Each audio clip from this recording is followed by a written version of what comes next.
so কি খবৰ সকলোৰে খবৰ ভাল আৰু ইয়া চাব পাৰে আমাৰ জুবিনদাৰ মন্দিৰত এনেকৈ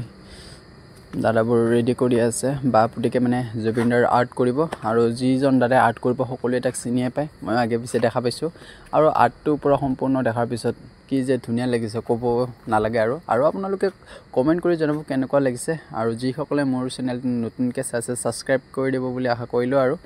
আৰু কমপ্লিট হৈ যোৱাৰ পিছত কেনেকুৱা লাগিছে কমেণ্ট কৰি জনাব দেই আপোনাৰ আমাৰ মৰমৰ জুবিনদাক আৰু দাদাজনে কি ধুনীয়াকৈ আৰ্ট কৰিছে আগে পিছে মই দেখা পাইছোঁ বহুত হেৰিত আৰু সকলোৱে চিনি পায় চাগে দাদাক এইটোতো মই ক'ব নালাগে আৰু সম্পূৰ্ণ ভিডিঅ'টো চাই আপোনালোকে কমেণ্ট কৰি জনাব আৰু জাষ্টিছ ফৰ জুবিন কাক বুলি আপোনালোকে কমেণ্টত লিখি দিব সো যাতে আমাৰ জুবিন দাই ন্যায় পায় তাকে আশা কৰিলোঁ আৰু কেনেকুৱা হৈছে কমেণ্ট কৰি জনাবলৈ একদম নাপাহৰিব কমেণ্ট এটা কৰি জনাব যে কেনেকুৱা লাগিছে আৰ্টটো দাদাজনে কৰাৰ সো চাই লওক ভালকৈ আপোনালোকে লাষ্টলৈ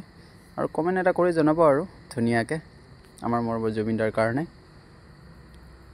তো চাই লওক আপোনালোকে